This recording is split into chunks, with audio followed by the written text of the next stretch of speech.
Buenos días, hermanos. La vez pasada el Señor me permitió compartir sobre el nacimiento de nuevo y el dar fruto. Y creíamos que hasta iba a ser este sentir, pero el Señor me llevaba a que no podemos quedarnos solo allí. El Señor quiere que llevemos y le expresemos a Él en nuestras vidas. Nosotros como tal podemos llenarnos de entendimiento, saber las Escrituras, saber discernir bien la palabra del Señor. Pero eso no se puede quedar solo en nuestras mentes. Eso tiene que pasar, como veíamos ayer con los hermanos, gracias al Señor, a nuestra alma. Y nuestra alma tiene que empezar a ser tratada. Y nuestra alma tiene que empezar a dejar todo lo que es en nuestra carne, en nuestros sentimientos, nuestro parecer, y Cristo empezarse a formar en nosotros. Esa es una forma de crecer espiritualmente. Y aún, como decía nuestro hermano Cristian anoche, en salvar nuestra alma. Porque nuestro espíritu ya fue salvo por la obra que hizo el Señor. Pero ahora el Señor nos pide que salvemos nuestra alma. Y salvar nuestra alma es negarnos a nuestros sentimientos, a nuestro carácter, y empezar a que Cristo viva en nosotros. Y el Señor nos llama en una parte de la palabra, que es lo que el sentir que hay de hoy, a que seamos embajadores de Él. A que nosotros llevemos su evangelio, pero en qué forma también lo vamos a llevar. Como éramos antes, con nuestro carácter, con nuestro mal genio, que si la persona no recibió el evangelio, nos vamos a poner de mal genio, nos vamos a enfadar, o no le dijimos la primera vez y ya como no lo recibió, ya no nos importa, ya cumplimos. Ese no es el carácter de Cristo. El carácter de Cristo es que nosotros amemos a las personas, así como compartía nuestro hermano Guillermo. El Padre nos amó, que nos dio a su Hijo unigénito, aun cuando nosotros todos éramos sus enemigos. A Él, si nosotros éramos sus enemigos y Él dio a su propio Hijo, ¿por qué no nosotros esforzarnos un poco más en que las personas crean en Él? Amén. Si me acompañan a 2 Corintios 5, desde el versículo 17.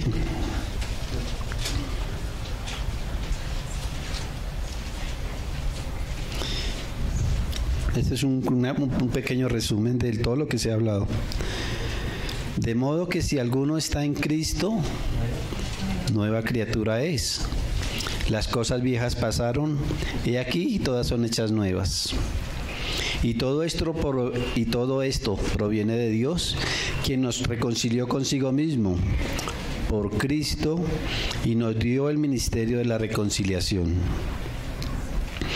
Que Dios estaba en Cristo reconciliando consigo al mundo, no tomándoles en cuenta a los hombres sus pecados, y nos encargó a nosotros la palabra de la reconciliación. Así que somos embajadores en nombre de Cristo, como si Dios rogase por medio de nosotros. O rogamos en nombre de Cristo, reconciliados con Dios. Aquí hay que quisiera resaltar dos cosas. En el versículo 20, así que somos embajadores en nombre de Cristo. Esa es una. Y el como si Dios rogase. Gracias a Dios es como si Dios rogase, y no es porque Dios ruega. Ese como si Dios rogase es el sentir que nosotros debemos llevar a las personas, para que las personas lleguen al evangelio y reconozcan ese evangelio, el evangelio de la verdad. Nosotros, el Señor, cuando ya estamos caminando, el Señor empieza a probar nuestro carácter y nuestra fe en Él. Y una de las pruebas más difíciles que nosotros como hombres vemos y podemos vivir es la muerte de un ser querido, ¿cierto, hermanos? De un hijo, de un padre, de un esposo. Ahí el Señor quiere mostrarnos en ese dolor cómo vamos a representarlo a Él. Me llamaba la atención la partida de nuestro hermano Gino, ver el carácter que el Señor ha formado en sus hijos y en su esposa.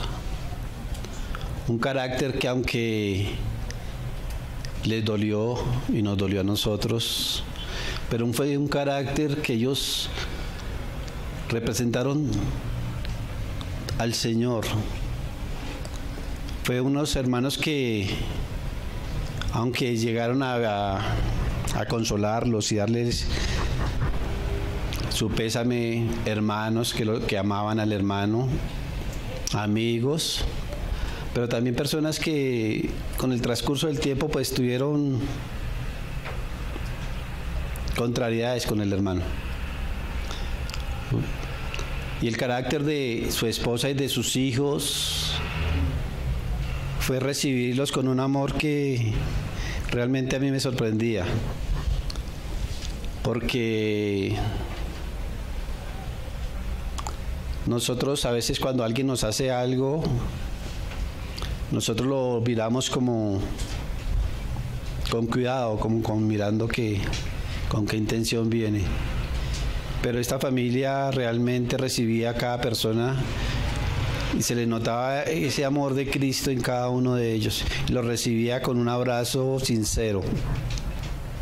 Y eso fue lo que realmente decía, me ponía yo a ver, decía, realmente Cristo está formado en este hogar. El Señor se formó en esta familia. Lo que el Señor había hablado a través de nuestro hermano se hizo vida en la familia. Y eso es lo que nosotros también debemos procurar. Lo que el Señor nos ha hablado a nosotros, primeramente se haga ese carácter, esa vida en nosotros, y también se traspase a nuestra familia. Y no solo a nuestra familia, a nuestros conocidos. A que cada uno de nosotros tenga el carácter de Cristo. El amor, la paciencia, todos los atributos que son de Dios. Amén, hermanos. Porque si el Señor nos llama a nosotros como embajadores, ¿cómo lo vamos a representar? ¿Sabe qué significa embajador, hermanos? Significa diplomático del más alto nivel oficial, de un estado a otro. No es cualquier persona que nombran de embajador. Cuando un embajador de un país, un presidente de un país nombra a un embajador, es porque tiene la plena confianza en esa persona. Es un diplomático de alto nivel. Es una persona que va a salir a otros países a representar el país cuyo origen lo va a enviar. Y en este momento nosotros somos embajadores de Cristo. Nosotros, el Señor nos ha hecho embajadores del reino espiritual y nos manda al reino natural, aquí a la tierra, a los que no conocen de Cristo. Entonces con ese sentir el Señor nos llama. El Señor nos llama a que nosotros lo representemos a Él. Y que sea Él cada día formándose más en nosotros para por nosotros poderlo representar bien a Él. Veamos algunos ejemplos de hermanos que fueron llamados y fueron fieles a ese llamado. Éxodo 3.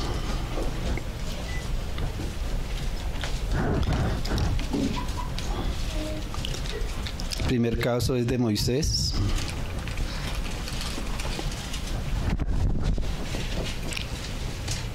Versículo 9. Ya Moisés había sido, todos sabemos la historia de Moisés, que nació El rey del tiempo mandó matar a todos los niños. Moisés fue echado en una canastilla y lo colocaron en un río. La hija del faraón, una de las hijas del faraón, lo recogió y él estuvo con el faraón, con la hija de faraón, viviendo con ellos 40 años. Y él, en su celo por los judíos, en una discusión que hubo entre dos hombres, él se enfrentó a uno y lo mató. Se enterró el faraón, lo mandó a matar, pero él escapó. Duró 40 años con su suegro, y estando allí se le aparece una zarza ardiente y él se va a acercar y el Señor le dice que no se acerque porque lo que hay allí es tierra santa. Este es el contexto. Entonces en el versículo 9 le dice el Señor: el clamor pues de los hijos de Israel ha venido delante de mí, y también he visto la opresión con que los egipcios los oprimen. Ven por tanto ahora y te enviaré a Faraón para que saques de Egipto a mi pueblo, los hijos de Israel. Entonces Moisés respondió a Dios: ¿quién soy yo para que vaya a Faraón y saque de Egipto a los hijos de Israel? Y él respondió: ve, porque yo estaré contigo, y esto te será por señal de que yo te he enviado. Cuando hayas sacado de Egipto al pueblo, serviréis a Dios sobre este monte. Dijo Moisés a Dios: y he aquí que yo llego a los hijos de Israel y les digo: el Dios de vuestros padres me ha enviado a vosotros. Si ellos me preguntaren cuál es su nombre, ¿qué les responderé?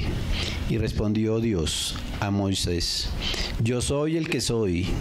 Y dijo: así dirás a los hijos de Israel: yo soy, me envió a vosotros. Aquí ya comienza el encargo del Señor a Moisés. Y Moisés empieza como a buscarle excusas. El Señor: pero yo voy a ir a donde mis hermanos, le voy a decir que el Dios de mis padres me envió, pero ¿cuál es tu nombre? Y el Señor se le presenta como el yo soy.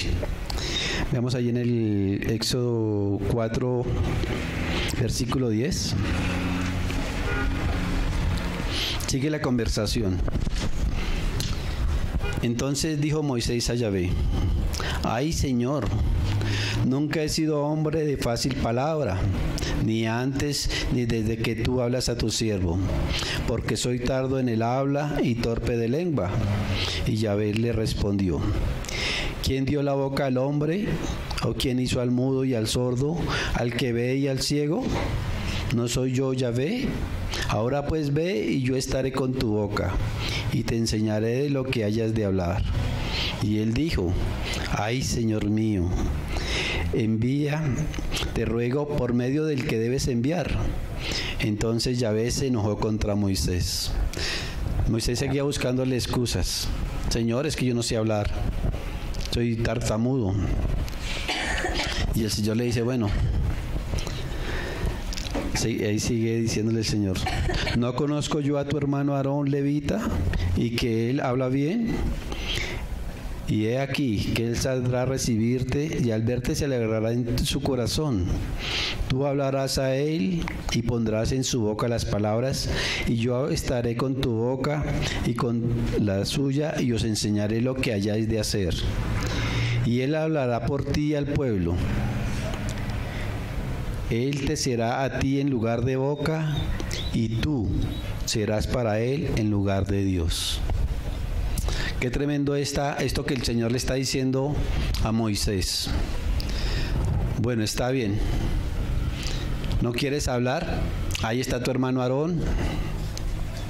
Él va a hablar lo que tú le digas a él.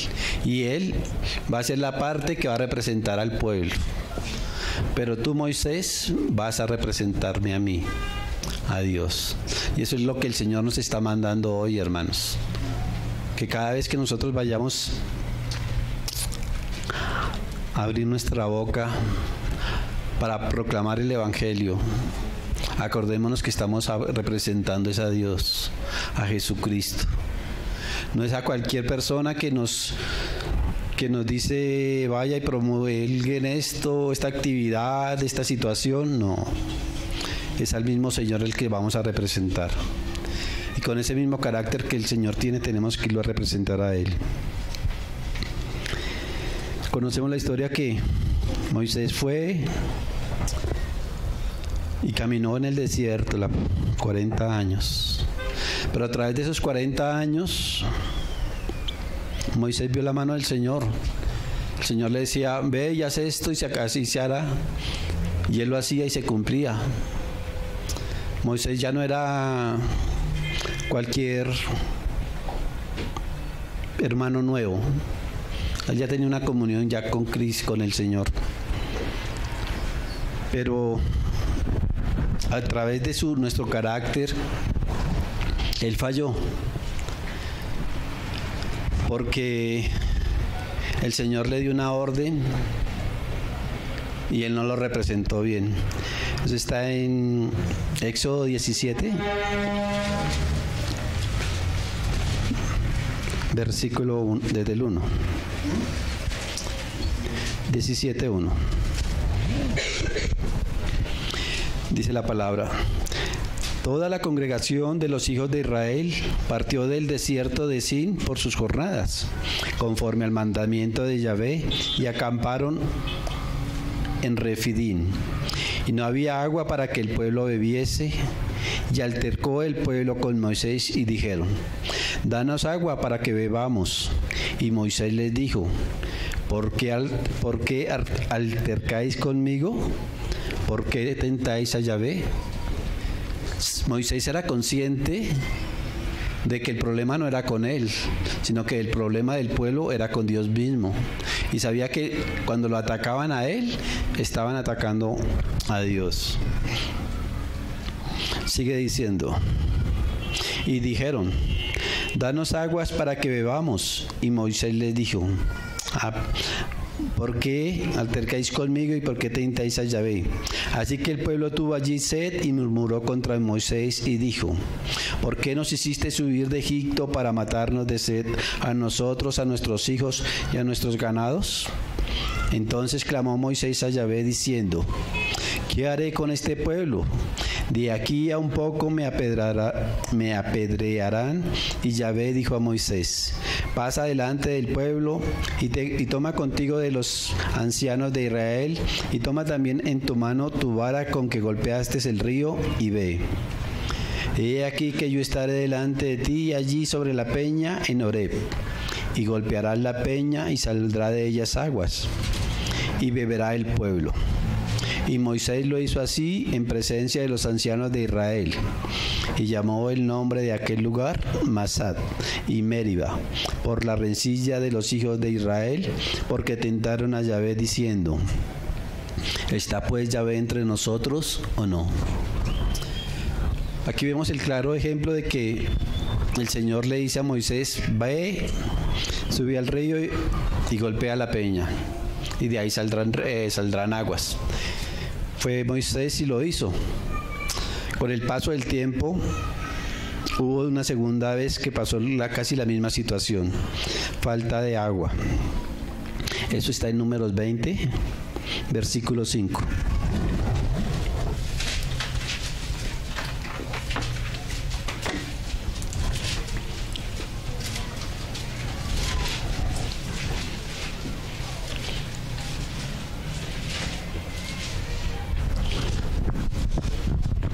Dice la palabra: ¿y por qué nos has hecho subir de Egipto para traernos a este mal lugar? No es lugar de sementera, de higueras, de viñas, ni de granadas, ni aun de agua para beber. Y se fueron Moisés y Aarón de delante de la congregación a la puerta del tabernáculo de reunión, y se postraron sobre sus rostros, y la gloria de Yahvé apareció sobre ellos. Mira que esta situación, aunque es parecida, no es tan difícil como la primera. La primera dice, se presentan ellos delante del Señor y le dicen que a poco lo van a apedrear, lo van a matar. Pero en esta solo se quejaron, y ellos fueron directamente al tabernáculo Y el Señor les dice: y se fueron Moisés y Aarón de delante de la congregación a la puerta del tabernáculo de reunión, y se postraron sobre sus rostros, y la gloria de Yahvé apareció sobre ellos.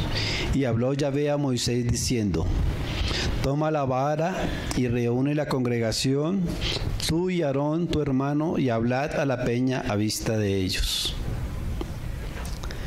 Y ella dará su agua, y le sacarás aguas de la peña, y darás de beber a la congregación y a sus bestias. Esta orden fue más sencilla del Señor.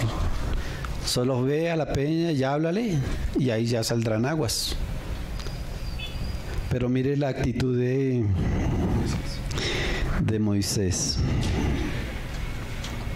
¿En qué versículo vamos? En el medio.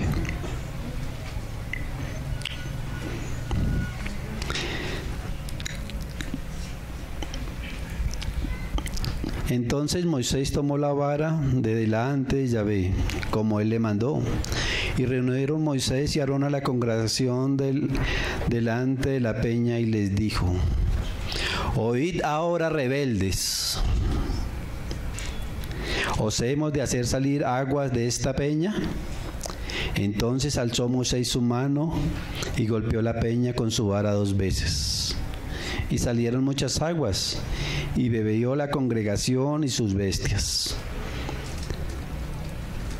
Uno diría, bueno, ahí cumplió Moisés lo que el Señor le había mandado. Pero mire lo que dice aquí más adelante, hermanos.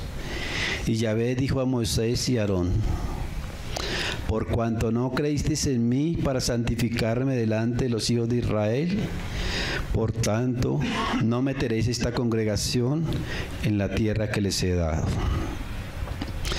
Qué terrible esta situación de Moisés, porque Moisés era un siervo del Señor. Por todo el tiempo que había caminado con el Señor lo había demostrado, pero en un acto de ira, desobedeció lo que el Señor le había mandado, como el Señor le había mandado, y él lo quiso hacer como en su carne, y esto le costó en no entrar a la tierra prometida físicamente, ¿no? Porque sabemos que él fue salvo y está con el Señor. Pero aquí en la tierra, la natural, el Señor no le permitió pasar. Le tocó verla desde lejos. Y eso le puede pasar a un creyente, hermano. Nosotros podemos caminar con el Señor y estar muy bien en el espíritu, pero si algún día nos descuidamos, hermano, podemos llegar a ofenderlo. Y como decía Cristian anoche, nosotros no vamos a perder la salvación. La salvación no se pierde, pero sí podemos llegar a entrar a pagar hasta el último cuadrante, donde es el lloro y el crujir de dientes. Esto es una gran lección, hermanos, de cómo estamos, no es cómo estamos caminando, ni cómo empezamos a caminar, sino cómo vamos a terminar caminando. Nosotros no sabemos si vamos a durar aquí 6 meses, 1 año, 10 años. Ahorita podemos estar caminando bien en el Señor. Podemos caminar 1 semana bien. Pero si nos descuidamos, nos podemos llegar a torcer, hermanos. Porque nuestra carne está latente. Nuestra alma, nuestros pensamientos, nuestros deseos están ahí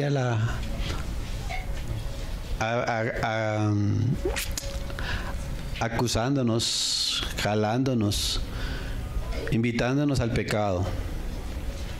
Y todo lo que el Señor haya hecho en nosotros lo podemos arruinar. El testimonio de un hombre, un creyente, se puede, de 20, 30, 40 años, se puede dañar en 5 minutos, 10 minutos, en un descuido.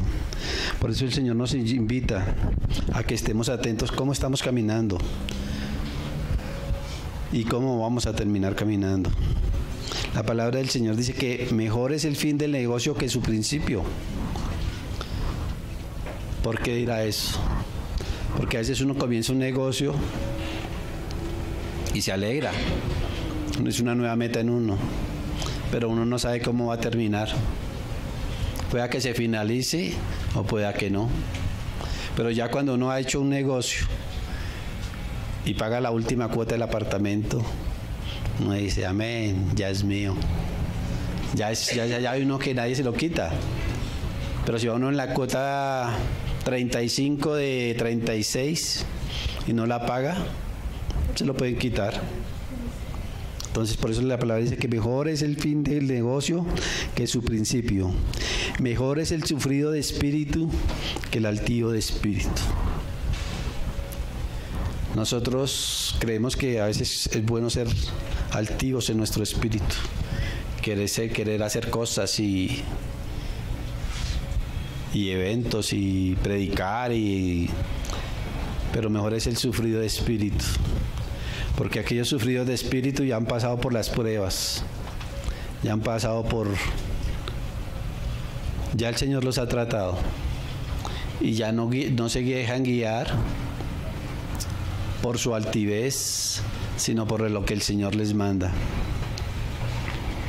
Veamos en el Nuevo Testamento otros ejemplos de hermanos que fueron llamados a ser embajadores de Cristo. Están en Hechos 9. Son dos casos muy conocidos.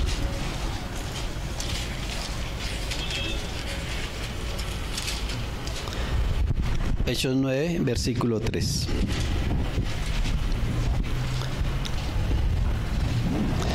Mas yendo por el camino, aconteció que al llegar cerca de Damasco, repentinamente le rodeó un resplandor de luz del cielo, y cayendo en tierra oyó una voz que le decía: Saulo, Saulo, ¿por qué me persigues? Él dijo: ¿Quién eres, Señor? Y le dijo: Yo soy Jesús, a quien tú persigues. Dura cosa te es dar coces contra el aguijón. Él, temblando y temeroso, dijo: Señor, ¿qué quieres que yo haga? Y el Señor le dijo: levántate y entra en la ciudad y se te dirá lo que debes hacer. Este Pablo, como sabemos, hermanos, era perseguidor de la iglesia. Este Saulo, Pablo pasó después. Y él era un hombre que tenía mucho poder ante el concilio y tenía cartas para apresar y aún para mandar matar a los hermanos. Pero mírense, cuando el Señor se le presenta, ¿cómo contesta él? ¿Quién eres, Señor? Y le dijo: yo soy Jesús, a quien tú persigues. Él, temblando y temeroso. Así deberíamos hacer nosotros las cosas para el Señor, temblando y con temor, hermanos, procurando que lo que estemos haciendo para el Señor sea lo correcto, porque muchas veces podemos meter nuestras manos y meter fuego extraño en la casa del Señor. Por eso es que hacerlo con temor y temblor. Ahí en Hechos 9:13 sigue diciendo: entonces Ananías respondió: Señor, he oído de muchos acerca de este hombre, cuántos males ha hecho a tus santos en Jerusalén, y aún aquí tiene autoridad de los principales sacerdotes para prender a todos los que invocan tu nombre. El Señor le dijo: ve, porque instrumento escogido me es este para llevar mi nombre en presencia de los gentiles y de reyes y de los hijos de Israel, porque yo le mostraré cuánto le es necesario para padecer por mi nombre. Aquí vemos que el Señor ya le tenía deparado el camino a Saulo de Tarso para llevar el evangelio a los hijos, a los reyes, pero también sabía que eso no iba a ser fácil, que él tenía que pagar un precio, porque le dice: por cuanto le es necesario padecer por mi nombre. Aunque nosotros también éramos enemigos de Cristo y estábamos contra el evangelio, el Señor también nos llama a nosotros nos llama a nosotros también a proclamar su evangelio. Y Él no nos promete que el camino va a ser fácil. Miren cómo dice ahí en Hechos 14, un versículo que cuando estemos pasando por tribulaciones y sufrimientos nos acordemos de Él, hermanos.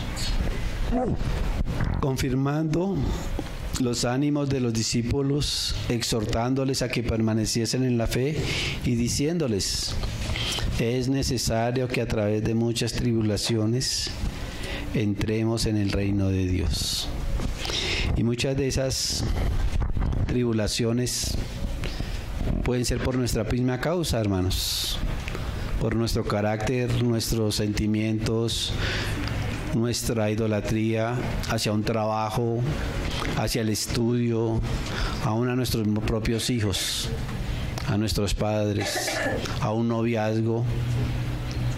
El Señor tiene que quitar todo eso, tiene que allanar el camino.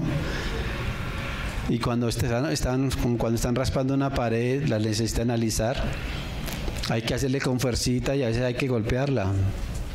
Y así hace el Señor con nosotros, para quitarnos tantas impurezas, tantas cosas que todavía traemos. Él nos va limpiando, porque Él quiere presentarnos y hacernos como buenos embajadores, que nuestra carne no influya en eso.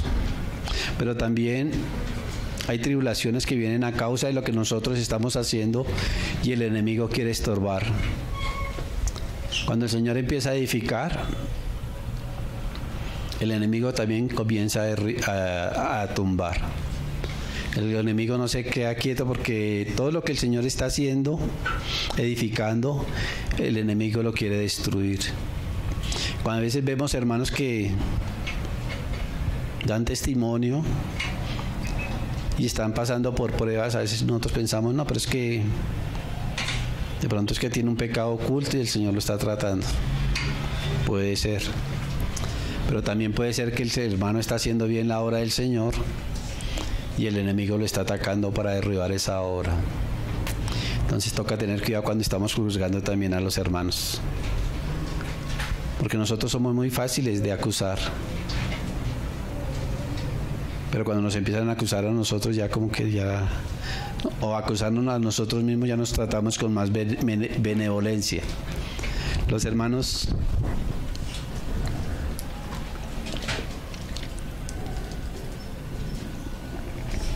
que han dado testimonio aquí en la iglesia a través del tiempo, Basmani,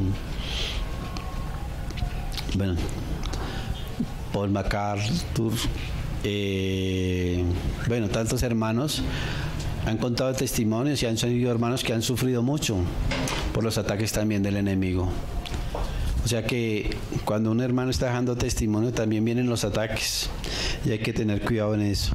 Pero todas esas tribulaciones son buenas, porque el Señor se está formando también en cada hermano. El Señor no nos coloca pruebas que no podamos sobrellevar, y todas esas pruebas es para limpiarnos o para fortalecer nuestra fe. O sea que de todos modos va a ser ganancia para nosotros si la sabemos aprovechar. Sea por nosotros mismos que estemos sufriendo, es porque algo el Señor nos está quitando. Y si es por el enemigo, es bueno, porque el Señor, algo estamos haciendo bien para la obra del Señor. Amén, hermanos. Pablo, aún con sus sufrimientos y problemas, Pablo pudo terminar diciendo, esto está en 2 de Timoteo 2, 2 de Timoteo 4, perdón.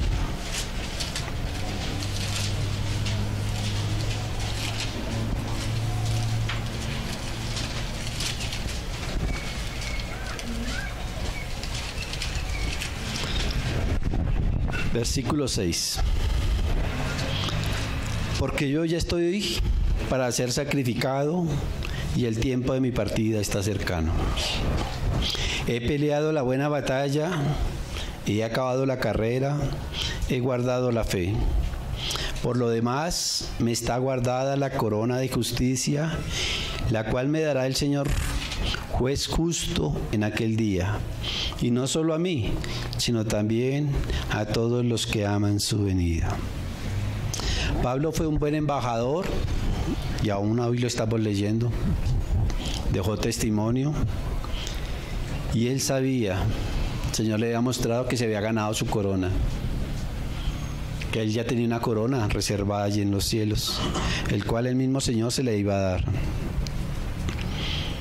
Ojalá nosotros cuando partamos tengamos esa certeza de que tenemos una corona ya reservada.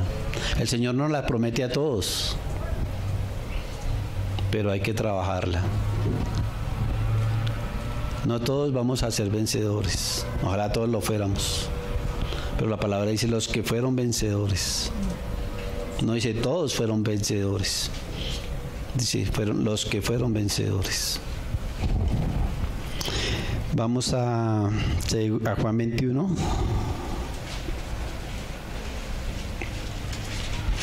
Vamos a ver la vida del apóstol Pedro. Él, después de haber conocido al Señor, de andar con Él, de ver los milagros, de haberlo negado, de haberse arrepentido, el Señor lo manda como embajador también. Juan 21, versículo 14. Esta era ya la tercera vez que Jesús se manifestaba a sus discípulos, después de haber resucitado de los muertos. Cuando hubieron comido, Jesús dijo a Simón Pedro: Simón, hijo de Jonás, ¿me amas más que estos? Le respondió: sí, Señor, tú sabes que te amo. Él le dijo: apacienta mis corderos. Volvió a decirle la segunda vez: Simón, hijo de Jonás, ¿me amas? Pedro le respondió: sí, Señor, tú sabes que te amo. Le dijo: pastorea mis ovejas. Le dijo la tercera vez: Simón, hijo de Jonás, ¿me amas? Pedro se entristeció de que le dijese la tercera vez: ¿me amas? Y le respondió: Señor, tú lo sabes todo, tú sabes que te amo. Jesús le dijo: apacienta mis ovejas. De cierto te digo, cuando eras más joven, te ceñías e ibas a donde querías, mas cuando ya seas viejo, extenderás tus manos y te ceñirá otro, y te llevará donde no quieras. Esto dijo, dando a entender con qué muerte había de glorificar a Dios. Y dicho esto, añadió: sígueme. Tremendo esto cuando el Señor llama a Pedro y le dice que apaciente sus ovejas. Y él le dice: ¿me amas? Sí, Señor, yo te amo. ¿Me amas? Sí, Señor, yo te amo. ¿Me amas? Sí, Señor, tú sabes, tú lo conoces todo. Y él conocía, y era verdad porque el Señor conocía con qué muerte iba a glorificar Pedro al Señor. Tremendo eso, que nuestra muerte sea para glorificar al Señor. No sea para deshonrarlo, sino para glorificarlo.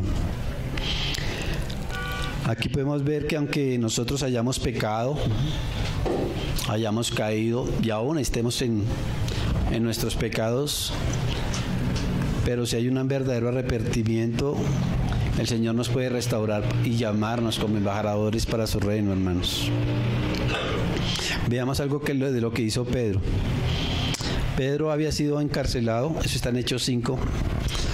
Pedro había sido encarcelado con los apóstoles y el Señor les abrió las puertas de noche y ellos habían sido encarcelados porque estaban proclamando el Evangelio. Y los sacerdotes del tiempo los encarcelaron diciéndole que ellos no podían predicar ese Evangelio. Las puertas de los calabozos fueron abiertas por la noche y ellos salieron, pero no salieron a esconderse, sino se fueron para la plaza a seguir predicando. Al otro día los sacerdotes los mandan buscar y el carcelero dice que no están allí. Y llega otro y les dice: los hombres que tú has encerrado, que habían encarcelado, están en la plaza proclamando de nuevo el Evangelio. Y los vuelven a traer delante del concilio y les preguntan a Pedro: Y Pedro les dice, respondiendo Pedro, versículo 29, respondiendo Pedro y los apóstoles dijeron, es necesario obedecer a Dios antes que a los hombres. El Dios de nuestros padres levantó a Jesús, a quien vosotros matasteis, colgándole de un madero. A este Dios ha exaltado con su diestra, por príncipe y salvador, para dar a Israel arrepentimiento y perdón de pecados. Y nosotros somos testigos suyos de estas cosas, y también el Espíritu Santo, el cual ha dado Dios a los que le obedecen. Ya vemos que Pedro, después de haberse escondido cuando lo estaba negando al Señor, ahora se presentaba al concilio y ya no le importaba si lo iban a matar, ya no le importaba si tenía que ofrecer su vida por Dios, porque ya él conocía a quién le estaba sirviendo. Aunque los sacerdotes les estaban prohibiendo que no proclamaran el nombre del Señor Jesús, ellos dicen, es mejor obedecer a Dios que a los hombres. Y esa debe ser nuestra actitud también, hermanos. Nosotros muchas veces, sucede mucho en nuestra familia, en la de cada uno, primeramente en la mía. Cuando nosotros vamos a compartir con la familia que no es creyente, ellos colocan obstáculos. Pero no, eso no nos venga a hablar aquí, no dañe la reunión. No. Nosotros estamos aquí para celebrar el cumpleaños, no para hablar de religión. Nosotros estamos aquí para una cena y no para hablar de religión ni de Jesús. Pero nosotros debemos primero obedecer al Señor. Lo que el Señor nos ha mandado primeramente es a proclamar su evangelio. Primeramente a nuestras familias, que es lo más cercano a nosotros, nuestros prójimos. A ellos es los que primeramente nosotros debemos llevar el evangelio. Ya es responsabilidad de ellos después de un tiempo si lo reciben o no. Pero nuestro primer mandato es con nuestras familias. Cuando nosotros obramos en nombre del Señor, siempre vamos a tener disgusto con nuestra familia que no es creyente. Con el tiempo suele suceder que nos hacen a un lado. Gloria al Señor porque ya nos dio otra familia, la familia espiritual, que ella nos recibe con los brazos abiertos. Amén, hermanos.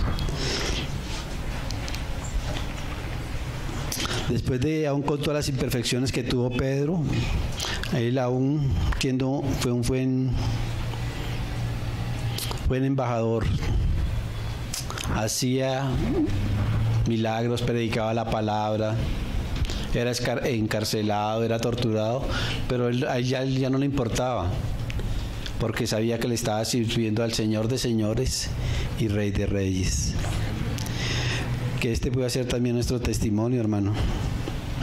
Que en nuestros últimos días podamos decir que fuimos ya fieles al llamamiento celestial.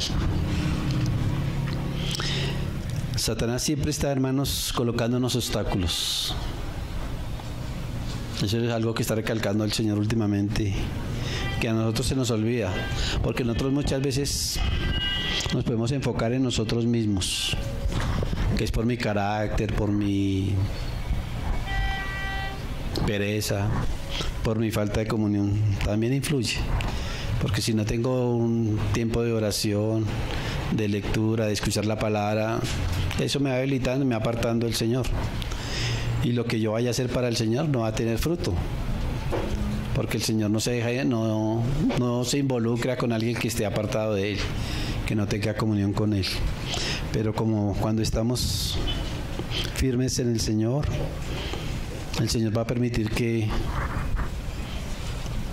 Satanás nos zarandee. Y Él va a estar ahí orando para que nuestra fe no falte y seamos fieles siervos del Señor. Veamos en Apocalipsis, ya para ir terminando.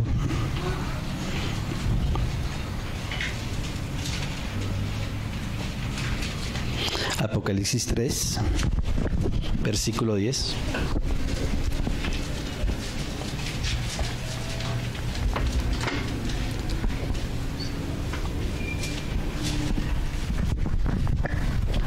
Esta es una promesa del Señor.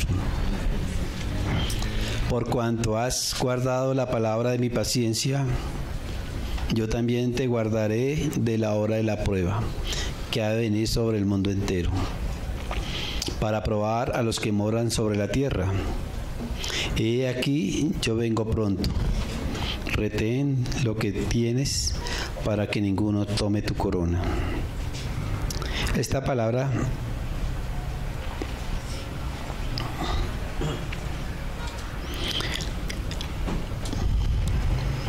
no estaba en lo que había compartido, pero el Señor me la coloca. Yo también te guardaré de la hora de la prueba que ha de venir sobre el mundo entero. No es el arrebatamiento, hermanos. Porque el Señor, aunque dice que no nos va a condenar con el mundo, tampoco nos dice que nos va a sacar del mundo. Él nos guardará de la prueba. Así como lo hizo con el pueblo de Israel cuando era atacado con las plagas. Al pueblo de Israel las plagas no lo tocaban. Igualmente así va a ser con el pueblo en la tribulación. Aunque van a venir desastres, van a venir terremotos, el pueblo del Señor va a estar aquí, pero igualmente el Señor lo va a guardar. Esa es una promesa que el Señor nos hace. Porque muchos toman este versículo que el Señor nos va a arrebatar. Pero no, hermanos, el Señor nos va a guardar. No dice que nos va a sacar, Él nos va a guardar. Y que nadie tome tu corona. Eso es por lo que tenemos que esforzarnos cada uno. Esto es personal, hermanos. Esto ya no es a nivel de iglesia ni de familia, sino cada individuo. Cada uno de nosotros debe procurar su corona. No porque yo esté andando mal, mi esposa tiene que seguirme. Ella tiene que luchar por su corona. No porque yo esté bien y mis hijos estén mal, yo voy a dejar de luchar por mi corona. Mis hijos, mi esposa, cada uno va a dar cuentas al Señor de lo que ellos hicieron para Él. Y yo tengo que dar cuentas de lo que yo hice para el Señor. Ojalá que todos y cada uno de nosotros tengamos una corona allí, hermanos. Luchemos por ella. Esa corona se gana cuando trabajamos nuestra alma, cuando doblegamos nuestra alma. Es la única forma. Cuando nosotros doblegamos nuestra alma, le damos cabida a Cristo.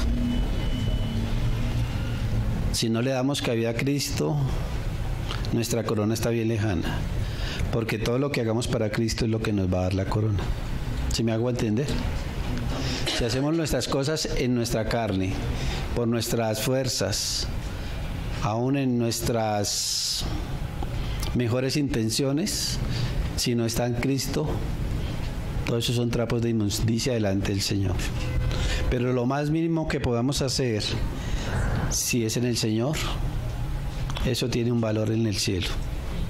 Eso tiene un valor. Y eso es lo que vamos a presentar delante del Señor. Todo lo que nosotros hagamos en Cristo, por Cristo y para Cristo. Amén, hermanos. El Señor nos tiene una corona cada uno, hermanos. Peleemos por ella. Seamos buenos embajadores. Que cuando nos vean algo distinto del mundo. Que no nos vean como el común de la gente, sino que haya algo especial en cada uno de nosotros, en nuestro trabajo, en la universidad, en la familia, que digan, realmente Él es distinto a los demás. Él es un diplomático de alto nivel, de Cristo. Amén, hermanos. Señor Padre amado, tu santo y precioso nombre te damos gracias, Señor Jesús. Gracias por permitirnos este tiempo, Señor Jesús. Primeramente empieza por mí, Señor Jesús, en lo que me has pedido compartir, Señor Jesús. Sigue trabajando mi alma, Señor Jesús, mis sentimientos, todo lo que no es tuyo, Señor Jesús. Límpiame, bendito Señor. Ayúdame, Señor, a ser un embajador tuyo aquí en la tierra, Señor. Un buen embajador, Señor Jesús. Y podamos llegar a decir, Señor, siervo inútil fui, Señor Jesús, pero te serví a ti, Señor. Te damos la gloria y la honra, Señor Jesús. Bendecimos esta palabra en tu santo y precioso nombre, Señor Jesús. Amén, Señor Jesús. Amén.